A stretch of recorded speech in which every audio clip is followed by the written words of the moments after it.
नमस्कार, दीपक पैलसुले एबीपी माझाच्या on the spot या बुलेटिनमध्ये आपल्या सगळ्यांचं स्वागत। मंडळी, आता वेळ झाली ती ऑन लोकेशन रिपोर्ट पाहण्याची। माझे रिपोर्टर सहकारी दिवसभरातल्या महत्त्वाच्या घडामोडींची अगदी सविस्तर बातमी तुम्हाला सांगणार आहेत आणि तीही थेट घटनास्थळावरून। सुरुवात करूया ऑन द स्पॉटला।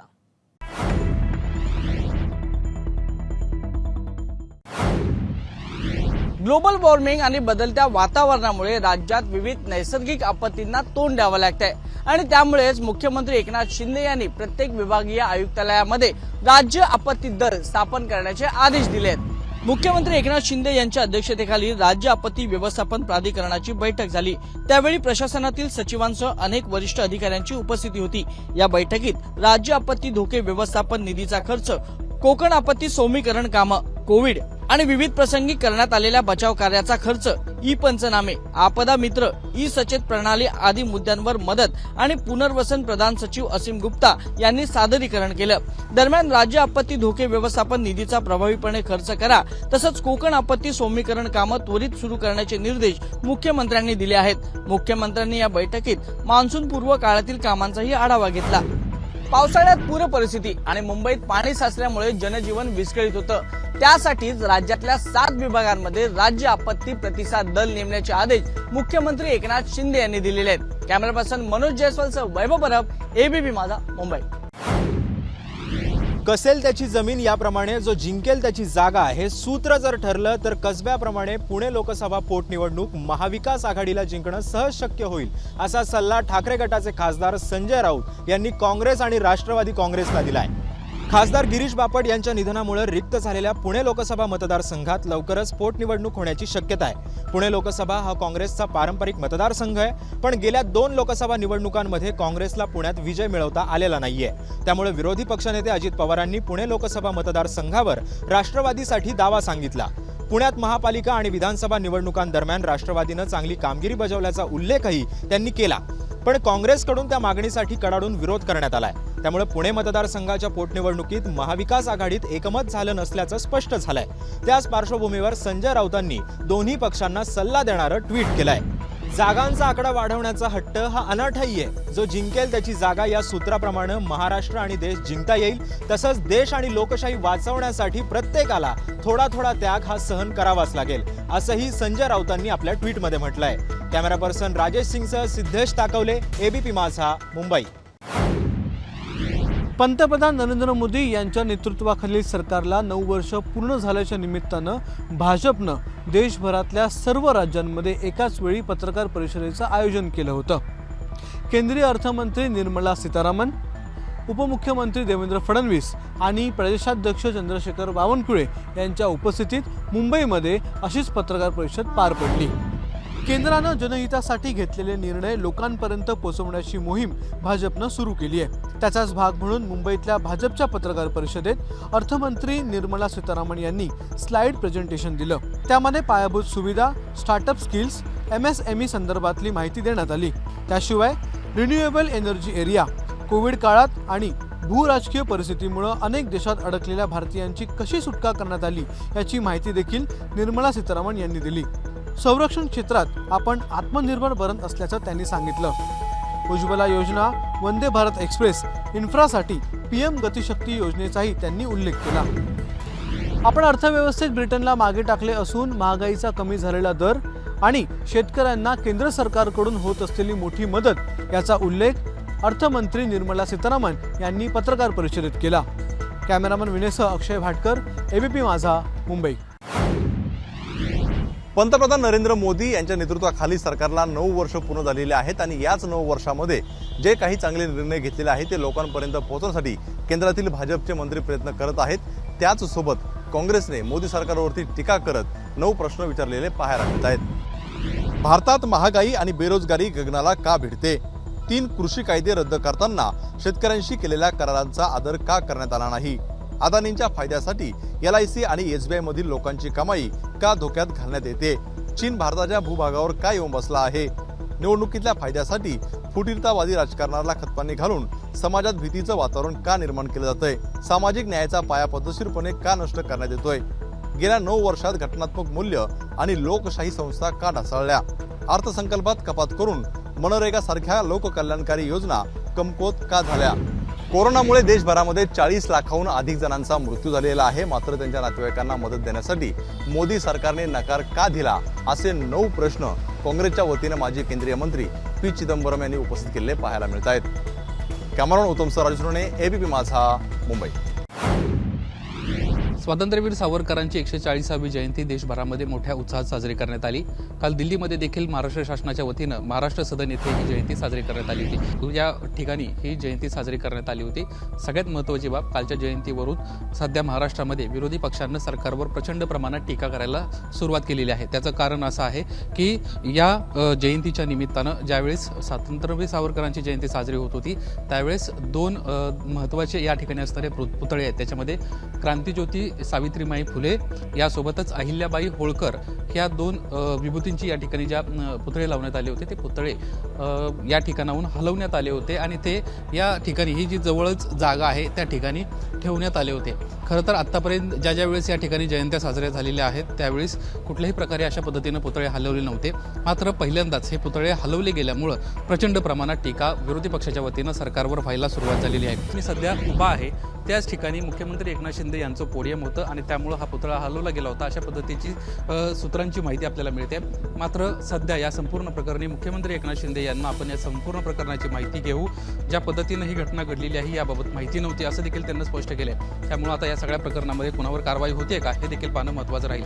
कॅमेरामन अजित सुतरकर सह निलेश बुदावले, एबीपी माझा, नवी दिल्ली.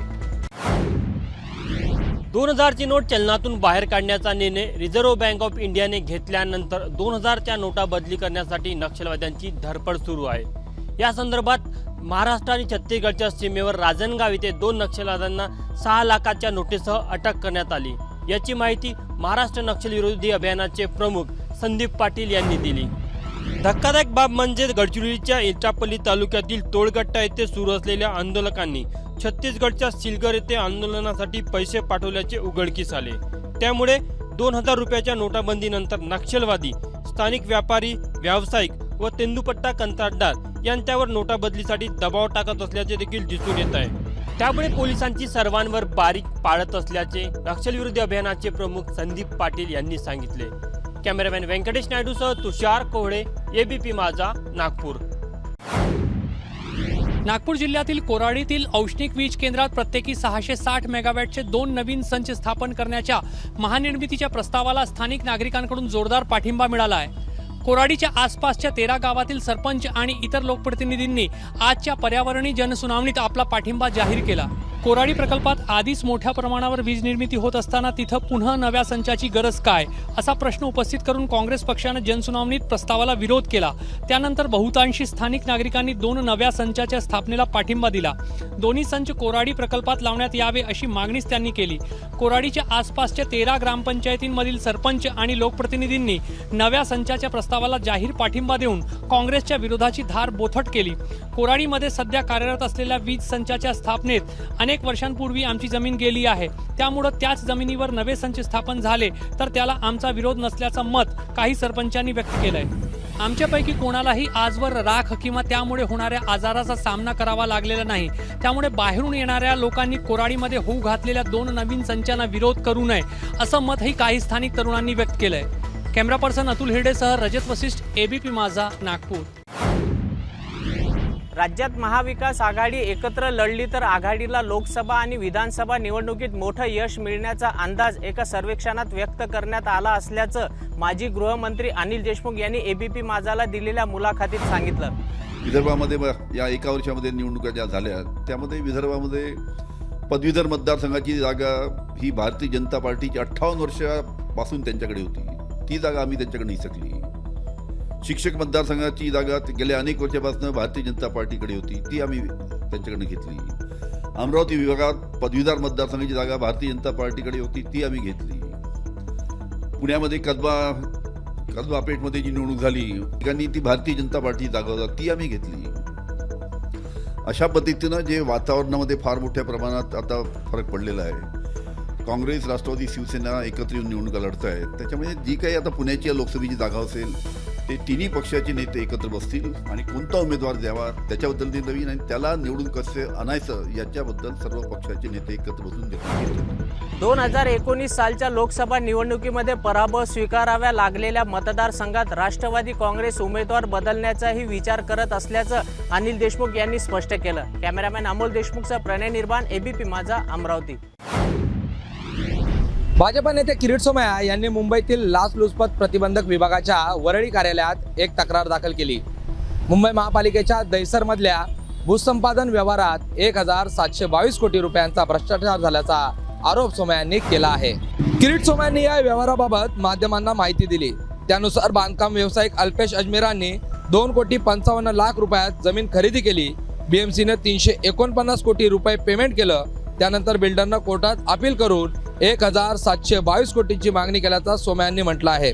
दहिसर भूखंड घोटाळ्याची अधिकृत चौकशी सुरू झाली असून या प्रकरणी बोरिवली पोलीस स्थानकात तक्रार दाखल झाली आहे.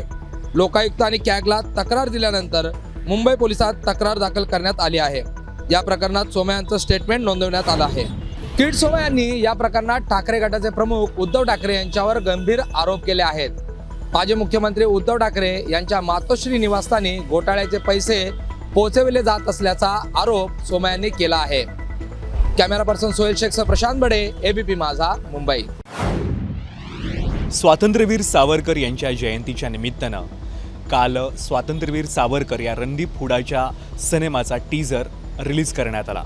रणदीप हुडानेच या सिनेमामध्ये मुख्य भूमिका साकारली आहे. आज़ादी की लड़ाई 90 साल चली, पर ये लड़ाई सिर्फ कुछ ही लोगों ने लड़ी थी. बाकी सब तो सत्ता के भूखे थे. गांधी जी बुरे नहीं थे, लेकिन अगर वो अपनी अहिंसावादी सोच पर अड़े नहीं रहते तो भारत 35 साल पहले ही आज़ाद हो जाता.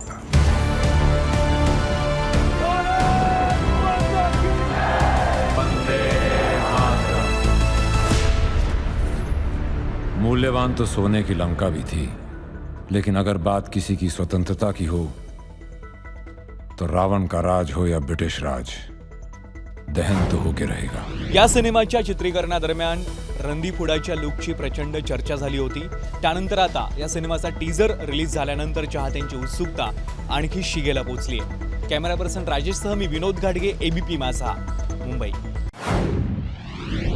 येत्या 1 ऑगस्ट पासून गृहनिर्माण प्रकल्पांशी संबंधित सर्व प्रकारच्या जाहिरातींवर महारेरा क्रमांक आणि वेबसाईटच्याच बाजूला ठळकपणे QR कोड असणं बंधनकारक करण्यात आलंय.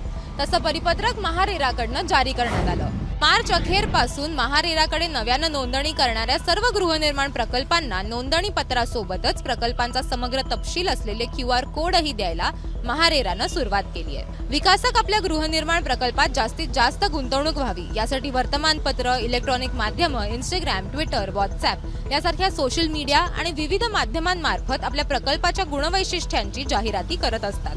त्यापैकी कोणत्याही माध्यमातल्या जाहिरातींमध्ये आता महारेरा क्रमांक आणि महारेरा वेबसाईट सोबतच QR कोडही ठळकपणे छापणं बंधनकारक करण्यात आलंय. त्यामुळे QR कोड स्कॅन करताच एका क्लिकवर प्रकल्पाशी संबंधित सर्व माहिती उपलब्ध होणार असल्यानं ग्राहकांना याचा फायदा होऊ शकतो. रेरा कायद्यातील तरतुदीनुसार प्रपत्र 5 हे दरवर्षी प्रकल्पाच्या वेबसाईटवर अपलोड करणं बंधनकारक आहे. यामुळे प्रकल्पाची सद्यस्थिती, एकूण खर्च आणि इतर तपशीलही या QR कोडमुळे आता घर बसल्या बघता येणं सहज शक्य आहे. कॅमेरामन राजेश बिडकरसह देव्यानी अदलाबादकर, एबीपी माझा, पुणे. मुंबईतील वांद्रे वर्सोवा सिलिंगला स्वातंत्र्यवीर सावरकरांचं नाव देण्याचा निर्णय मुख्यमंत्री एकनाथ शिंदे यांनी रविवारी जाहीर केला. त्यामुळे राजीव गांधी आणि स्वातंत्र्यवीर सावरकर ही 2 नावे वांद्र्यात एकत्र येण्याचा एक अनोखा योग यामुळे निर्माण झाला आहे. मुंबईतल्या वरळी वांद्रे या पहिल्या सी लिंकला माजी पंतप्रधान राजीव गांधींचं नाव देण्यात आलं आहे आणि आता वांद्रे वर्सोवा सी लिंकला स्वातंत्र्यवीर सावरकरांचं नाव देण्याची घोषणा मुख्यमंत्र्यांनी केली आहे. त्यामुळे मुंबईतल्या वांद्रे पश्चिम परिसरातून 2 सी लिंकच्या निमित्तानं राजीव गांधी आणि स्वातंत्र्यवीर सावरकर ही 2 नावं एकत्र येणार आहेत. वांद्रे वर्सोवा सी लिंकच्या कामाला 2018 सालापासून सुरुवात झाली. हा सागरी सेतू 2023 साली पूर्ण होणं अपेक्षित होतं, पण आतापर्यंत या मार्गाचं फक्त 7% काम पूर्ण झालं आहे. त्यामुळे वांद्रे वर्सोवा सी लिंकचं काम 2026 सालापर्यंत पूर्ण होईल. याआधी वरळी वांद्रे सी लिंकला सुद्धा स्वतंत्रवीर सावरकरांचं नाव देण्याची इच्छा शिवसेना प्रमुख बाळासाहेब ठाकरे यांची होती. सेना भाजप युतीने तशा प्रकारची मागणी सुद्धा केली होती. मात्र तत्कालीन काँग्रेस सरकारनं याच वरळी वांद्रे सी लिंकला माजी पंतप्रधान राजीव गांधी यांचं नाव देण्याचा निर्णय जाहीर केला होता. कॅमेरामॅन अरविंद वारगेसह मी वेदांतने, एबीपी माझा, मुंबई. पुण्यातल्या पहिल्या वहिला भूमिगत मेट्रो स्थानक असलेल्या शिवाजीनगर मेट्रो स्थानकाचं काम आता जवळजवळ पूर्ण झालं आहे. हे स्थानक प्रवाशांसाठी येत्या काही दिवसात खुलं होईल. छत्रपती शिवाजी महाराजांचा पराक्रम आणि पुण्याच्या इतिहासाची साक्ष देणारा हा स्थानक म्हणून शिवाजीनगर मेट्रो स्थानकाची ओळख निर्माण होईल. छत्रपती शिवाजी महाराजांचा आणि त्यांनी स्थापन केलेल्या स्वराज्याचा इतिहास हा पुणे शहराशी निगडित आहे. छत्रपती शिवरायांच्या पदस्पर्शानं पुणे पावन झालं. त्यात पुण्यातल्या शिवाजीनगर परिसराला महाराजांच्या नावानं एक वेगळी ओळख मिळाली. हा सारा इतिहास लक्षात घेऊन शिवाजीनगर मेट्रो स्थानकाची बांधणी करण्यात येणार आहे. या स्थानकाची वास्तू ही इतिहासकालीन वाड्यासारखी बांधण्यात आली आहे. या स्थानकाच्या परिसरात जुन्या काळातल्या नदीवरचे घाट, मेघडंबरी आणि दीपमाळ देखील बांधण्यात आली आहे. पुण्यातल्या मेट्रो मार्गाचं काम पूर्ण व्हायला अजूनही बराच काळ आहे, पण शिवाजीनगर मेट्रो स्थानकाची वैशिष्ट्य लक्षात घेता ते पुणेकर आणि पर्यटनासाठी नक्कीच आकर्षणाचा केंद्रबिंदू ठरणार आहे. कॅमेरामॅन अमोल गवाळेसह मी मिकी घई, एबीपी माझा, पुणे. सिंधुदुर्ग जिल्ह्यातील ऐतिहासिक महत्त्व असलेल्या शिवकालीन सावंतवाडीतील मोती तलाव आता पूर्णपणे कोरडं करण्यात आलेला आहे. त्याला कारणही तसंच आहे. तलावातील गाळ उपसा करण्यासाठी या तलावातील संपूर्ण पाणी सोडून देण्यात आलेलं आहे. भर उन्हाळ्यात हे तलाव कोरडं केल्यामुळे या ठिकाणी असलेल्या प्राण्यांना आणि माशांना याचा थेट फटका बसलेला आपल्याला पाहायला मिळतोय. खरं तर सावंतवाडीच्या सौंदर्यात भर टाकणारं हे मोती तलाव आहे. मात्र आता हे तलाव पूर्णपणे कोरडं करण्यात आलेलं आहे.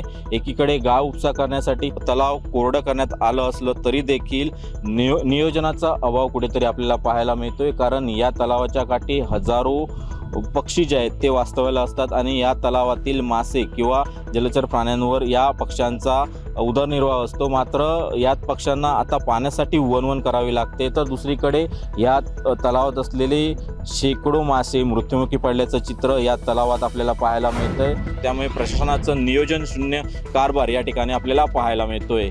कॅमेरा पर्सन सुरेश सह सदाशिव लाड, एबीपी माझा, सावंतवाडी, सिंधुदुर्ग.